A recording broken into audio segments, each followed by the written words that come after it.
Good evening हमारे प्यारे दोस्तों। स्वागत है एक बार फिर से आपके अपने यूट्यूब चैनल लर्न विद एजी के साथ।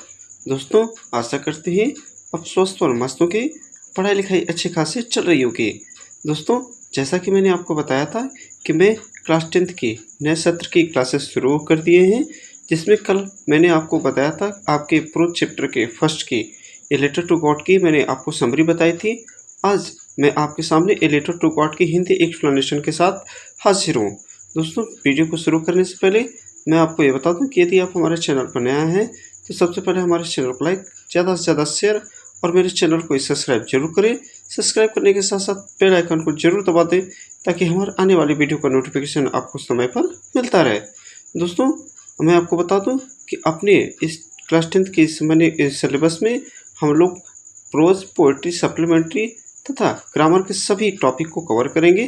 ठीक है, आज के इस वीडियो में हम आपको बताने वाले हैं प्रोज के chapter first a letter to God की हिंदी एक्सप्लेनेशन। हम 1 बाय 1 करके देखेंगे। इसके पार्ट 1 ये है और पार्ट 2 में और इस सारी वीडियो का खत्म हो जाएगा। ये पार्ट 1 है, इसमें आधे देखने को मिलेगा और पार्ट 2 में आपको पूरी वीडियो का मतलब पूरे चैप्टर का एक्सप्लेनेशन आपको देखने को मिलेगा। आइए ज़्यादा देर न करते हुए शुरू करते हैं आज की अपनी इस वीडियो को। The house the only the house means घर, द ओनली वन मीन्स एकमात्र और केवल, in the entire valley means होता है संपूर्ण घाटी में, set on the crest of a low hill. क्या? The house the only one in the entire valley set on the crest of a low hill. वह मकान जो एक नीची पहाड़ी की चोटी पर स्थित था, वह पूरी घाटी में अकेला स्थित था। क्या? वह मकान जो एक नीची पहाड़ी की चोटी पर स्थित था और वह पूरी घाटी में अकेले स्थित था। फ्रॉम दिस हाइट, इस ऊंचाई से, वन कुड सी, देखा जा सकता था, द रिवर मीन्स नदियों को, and the field of the right corn dotted with the flower, यानी धान के पके हुए फसलों को, ठीक है, फूलों से लदे हुए। क्या? फिर से समझिए। From this height one could see the river and the field of right corn dotted with the flower. कहने का मतलब है दोस्तों, इस ऊंचाई से कोई भी नदी और पके धान के खेतों को फूलों से लदे हुए देख सकता था। दैट मीन्स की always promise a good harvest, जो एक हमेशा अच्छे फसल का वादा करते थे। द ओनली थिंग्स, यानी एकमात्र वस्तु, द अर्थ नीडेड, पृथ्वी को आवश्यकता थी, यानी पृथ्वी को एकमात्र किसी वस्तु की आवश्यकता थी तो वाज ए डाउनपोर, वर्षा की, और एटलीस्ट शावर, कम से कम बारिश की बौछारों की। यानी पृथ्वी को यदि किसी चीज़ की क्या किसी वस्तु की आवश्यकता थी तो वो थी बारिश, या कम से कम बारिश की कुछ बौछारों की। ठीक है दोस्तों, ये हमारा था पहला पैराग्राफ। ठीक है, आइए चलते हैं इसके आगे, देखते क्या है। Through out the morning लंचो, through out the morning मतलब सारी सुबह, लंचो हु नो, जो जानता था, हिज फील्ड, अपने खेतों के बारे में, इमिडिएटली में, इंटीमेटली में होता है नज़दीक से, यानी लंचो अगली सुबह जो अपने खेतों को नज़दीक से जानता था। नज़दीक से जानने का मतलब अपने खेतों के बारे में जानता था कि खेतों को किस चीज़ की आवश्यकता है। हैड डन नथिंग, वो कुछ तो कर नहीं रहा था, else but see the sky toward the north east, यानी फिर से समझिए। Through out the morning Lencho who know his fields intimately had done nothing else but see the sky towards the northeast। सारी सुबह लैंचो, जो अपने खेतों को नज़दीक से जानता था, उत्तर पूर्वी दिशा में आकाश की ओर देखते रहने के सिवाय कुछ नहीं कर रहा। ठीक है, ये हमारा दोस्तों पहला पैराग्राफ था। आइए चलते हैं दूसरे पैराग्राफ की तरफ। अब देखिए दूसरे पैराग्राफ में हमारा क्या कहता है। Now we are really going to get some water women, यानी लैंचो अपनी पत्नी से कहता है, now we are really going to get some water women, कहता है कि अपनी औरत से, अब हमें वास्तव में कुछ पानी प्राप्त होगा, अब हमें वास्तव में ही कुछ पानी प्राप्त होगा। द वुमेन मीन्स औरत, हु वॉज प्रिपेयरिंग सपर, सपर होता है रात्रि का भोजन, रिप्लाइड, उत्तर देती है, यानी वो औरत जो रात के खाने को तैयार कर रही थी, उसने जवाब दिया, यस गॉड विलिंग, यदि भगवान की इच्छा हुई तो। यानी वह औरत जो रात्रि के भोजन को तैयार कर रही थी, उसने जवाब दिया, कि थी हाँ यदि परमात्मा ने चाहा या ईश्वर ने चाहा तो हमें पानी अवश्य मिलेगी। The Elder boys were working in the field. लंचो का जो बड़ा बेटा था वो क्या कर रहा था, खेतों में काम कर रहा था। ठीक है, लंचो का बड़ा बेटा खेतों में काम कर रहा था। वाइल मीन्स जबकि, the smaller ones were playing near the house. ठीक है, जबकि छोटा अपने घर के समीप खेल रहा था। ठीक है, क्या, वाइल मीन्स जबकि, the smaller one were playing near the house, जबकि छोटा लड़का घर के आसपास खेल रहा था। Until the women call to them, until the women call to them all, और तब तक उस औरत ने उन सबको बुलाया, तब तक उन औरत ने उन सबको बुलाया। कम फॉर डिनर, भोजन के लिए या खाने के लिए आ जाओ। ठीक है, यानी लंचो का जो बड़ा बेटा था वो खेत में काम कर रहा था और जो छोटा था वो घर के आसपास ही खेल रहा था, और वो औरत उन सभी को बुलाती है कि खाने के लिए आ जाओ। It was during the meal time, यानी भोजन के दौरान, just as Lencho had predicted, जैसा कि लेंचो ने अनुमान लगाया था। भोजन के दौरान जैसा कि लेंचो ने अनुमान लगाया था, big drops of rain began to fall. ठीक है, वर्षा की बड़ी बड़ी बूंदों का गिरना शुरू हो गया। जैसा कि लेंचो ने अनुमान लगाया था, वर्षा की बड़ी बड़ी बूंदों का गिरना शुरू हो गया। In the north east huge mountain of, क्या लिखा है, in the north east huge mountain of clouds could be seen, उत्तर पूर्व दिशा में बादलों के विशाल पर्वत आते हुए देखे जा सकते थे। ठीक है, अप्रोचिंग मीन्स पहुँचते हुए, आते हुए। The air was fresh and sweet, हवा ताजी और मधुर थी। The man went out for, the man went out for no other reason.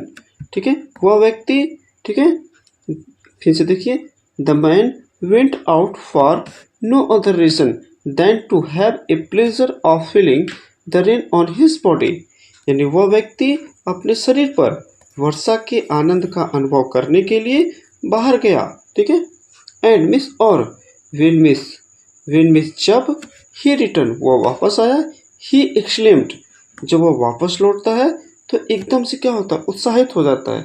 This are not rain drops falling from the sky, यह बारिश की बूंदें आकाश से नहीं गिर रही हैं। क्या, वो कहता है कि ये आकाश से गिरती हुई पानी की बूंदें नहीं हैं। ठीक है, तो क्या है, आइए आगे देखते हैं। This are not rain drops falling from the sky, they are new coins, कह रहा है कि ये आकाश से गिरती हुई पानी की बूंदें नहीं हैं, ये नए सिक्के हैं। ठीक है, द बिग ड्रॉप्स और 10 सेंट, ठीक है, जो वर्षा की बड़ी बूंदें हैं वो 10 cent, and the little ones are 5, और जो छोटी बूंदें हैं वो 5 सेंट की हैं। जो सेंट का मतलब जैसे हमारे यहाँ रुपये पैसे चलता है, तो वहाँ ये जिस राइटर ने जिस देश में ये लिखा था वहाँ सेंट चलता था। ठीक है, तो क्या लिखा है कि जो बड़ी बूंदें थी वर्षा की वो 10 सेंट की, और जो छोटी बूंदें थी उन्हें 5 सेंट का बताया गया था। ठीक है दोस्तों, ये हमारा दूसरा पैराग्राफ कंप्लीट हुआ। अब आइए चलते हैं अपने तीसरे पैराग्राफ की तरफ।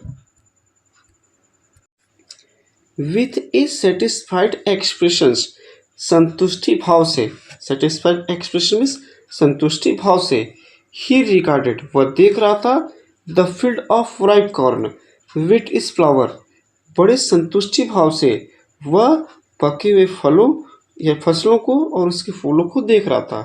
फिर से समझिए, with a satisfied expression he regarded the field of ripe corn with its flower, संतुष्टिपूर्ण भाव से उसने पके अनाजों को तथा इसके फूलों को खेतों में देखा। ठीक है, फिर उसके बाद क्या लिखा है, drop in a certain of rain, जो वर्षा के आवरण या चादर से ढके हुए थे। सर्टेन मीन्स होता है पर्दा या चादर या आवरण, जो वर्षा के आवरण या चादरों से ढके हुए थे। बट मिस, लेकिन, सडनली मिस अचानक से, a strong wind began to blow, एक तेज हवा बहना शुरू हो गई, and along with the rain, और बारिश के साथ साथ very large hailstone began to fall, बड़े बड़े ओले गिरने शुरू हो गए। क्या, but suddenly a strong wind began to blow, क्या लिखा है, ध्यान से देखिए, but suddenly a strong wind began to blow, लेकिन अचानक से तेज हवा बहने शुरू हो गई, and along with the rain, और बारिश के साथ साथ वेरी लार्ज हेलस्टोन, बड़े बड़े ओले बिगिन टू फॉल, गिरने शुरू हो गए। ठीक है, this truly did resemble means प्रतीत हो रहे थे न्यू सिल्वर कॉइन्स, यह अवश्य नए सिल्वर कॉइन या चांदी के सिक्के की तरह प्रतीत हो रहे थे। द बॉय मीन्स लड़का exposing himself to the rain run out to collect the frozen trials. ठीक है, और कहने का मतलब है कि दोस्तों कि वो जो लड़का था, ठीक है, लड़के वर्षा में भीगते हुए जमी हुई मोतियों को इकट्ठा करने के लिए बाहर दौड़ने लगे। The boys exposing themselves to the rain run out collect the frozen trials. लड़के वर्षा में भीगते हुए जमी हुई मोतियों को इकट्ठा करने के लिए बाहर दौड़ पड़े। It is really getting bad now, अब वास्तव में बुरा हो रहा है। It is really getting bad now, अब वास्तव में बुरा हो रहा है। एक्सक्लेम द मैन, लेंचो ने कहा, लेंचो ने ऐसा कहा कि अब ये बहुत बुरा हो रहा है। जब उसके खेतों में ओले गिरने शुरू हो जाते हैं ना, तब वो कहता है कि अरे अब ये वास्तव में बहुत बुरा हो रहा है। आई होप, मैं उम्मीद करता हूँ, इट पासिस क्विकली, यह जल्द ही बीत जाए। It did not pass quickly, यह जल्दी बीतता नहीं है। It did not pass quickly, जल्दी बीतता नहीं है। फॉर एन आवर, ठीक है, एक घंटे तक, फॉर एन आवर मीन्स एक घंटे तक, the hell rain the on the houses, एक घंटे तक वर्षा या ओले की वर्षा, एक घंटों तक ओलों की वर्षा, द गार्डन मीन्स बगीचों में, ठीक है, द हिल साइड मीन्स पहाड़ी की तलहटी में, ठीक है, कॉर्नफील्ड अनाज के खेतों में, द होल वैली संपूर्ण घाटी में। ठीक है, यानी एक घंटों तक ओलों की वर्षा बगीचों में, पहाड़ी की तलहटी में, पके हुए फसलों के खेतों में और तथा संपूर्ण घाटी में बरसती रही। द फील्ड मीन्स मैदान, was white as if covered with salt, ठीक है, खेत सफ़ेद हो गए जैसे वह नमक के चादरों से ढके गए हों। यानी द फील्ड मीन्स खेत, was white as if he covered with salt, खेत ऐसे ढक गए थे जैसे मानो कोई नमक की चादर बिछा दी गई हो। अब ये दोस्तों अपने चौथे पैराग्राफ को देखते हैं। देखिए क्या कर रहा है चौथा paragraph. Not a leaf remain on the tree, पेड़ों पर एक पत्ती भी नहीं बची। द कॉर्न मीन्स फसल, वॉज टोटली डिस्ट्रॉय, फसल पूरी तरीके से नष्ट हो गया। द फ्लावर मीन्स फूल, were gone from the plants, पौधों से फूल भी गिर गए, पौधों से फूल भी गिर गए। लेंचो सॉल, लेंचो के हृदय, सॉल मीन्स आत्मा होता है वैसे, लेकिन हृदय लेंगे। लेंचो सॉल, लेंचो का हृदय, वॉज फिल्ड विथ सैडनेस, दुख से भर गया। लेंचो का हृदय दुख से भर गया। When the storm had pass, जब तूफान बीत गया। He stood in the middle of the field, वह अपने खेत के बीच में खड़ा हो गया। And said to his son, और अपने पुत्र से या अपने लड़के से कहने लगा। एक बार फिर से सारा देखिए क्या कर रहा है, ध्यान से देखिएगा दोस्तों क्या कर रहा है। देखिए, not a leave remain on the tree, पेड़ों में एक पत्तियां भी नहीं बची। The corn was totally destroy, फसल पूरी तरीके से नष्ट हो गई। The flowers were gone from the plants, पेड़ों से पत्तियां भी गिर गई। Lencho souls was filled with sadness, Lencho का आत्मा या हृदय दुख से भर गया।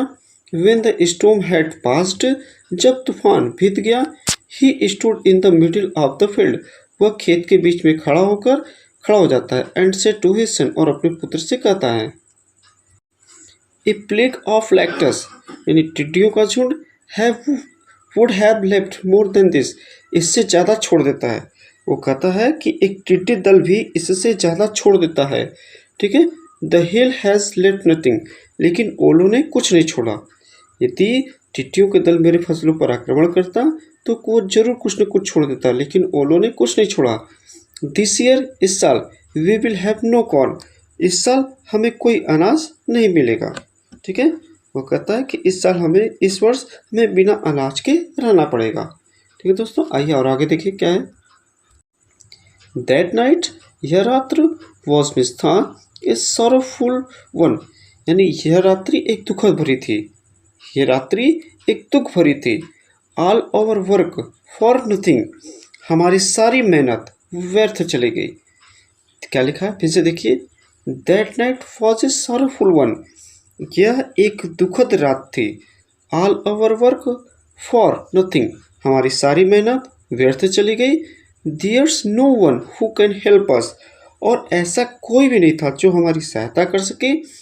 We shall all go hungry this year, और इस वर्ष हम सबको भूखा रहना पड़ेगा।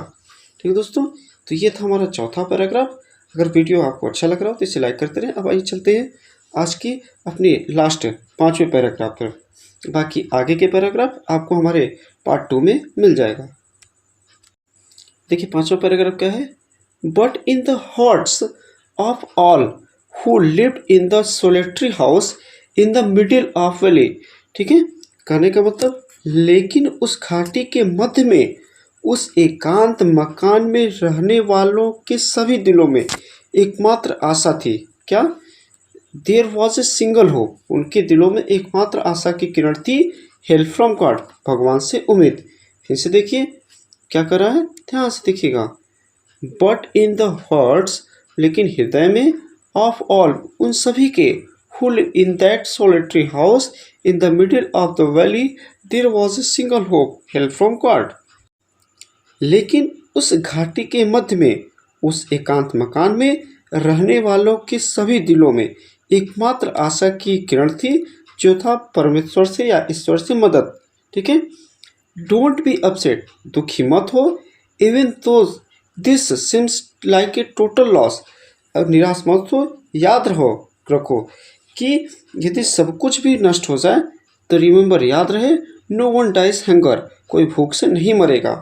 लेंचो कहता है अपने परिवार से कि इतना घबराओ नहीं, यद्यपि सब कुछ भी विनाश हो जाए या सब कुछ भी नष्ट हो जाए तो कोई भी भूख से नहीं मरता। ठीक है, दैट्स वॉट दे से, नो वन डाइज हंगर। ठीक है, लोग यही बात करते हैं कि कोई भूख से नहीं मरता। या लेंचो ने लोगों से कहते हुए सुना था कि यदि सब कुछ नष्ट हो जाए तो भी कोई भी व्यक्ति बिना भूख से नहीं मरता, क्योंकि यदि भूख है तो आहार मिलेगा ही। तो दोस्तों आज की वीडियो में इतना ही। आइए चलते हैं एक छोटी मोटिवेशन क्वेट्स की तरफ। देखिए क्या कहता है हमारा मोटिवेशन क्वेट्स। देखिए दोस्तों, हारना तो उसकी फितरत है, हारना तो उसकी फितरत है जो लड़ना नहीं जानता, जो लड़ना नहीं जानता। जीत उसी की होती है जिन्हें कभी मैदान छोड़ना नहीं आता। ठीक दोस्तों, आप अपने बोर्ड की तैयारी के लिए अभी से लग रहे। मेरी आशा तथा उम्मीद है कि आप अपनी उम्मीदों पे सफल जरूर होंगे। ठीक है दोस्तों, आज के लिए इतना ही। हम मिलते हैं नेक्स्ट में दूसरी वीडियो के साथ। तब तक नमस्कार, टाटा, गुड बाय।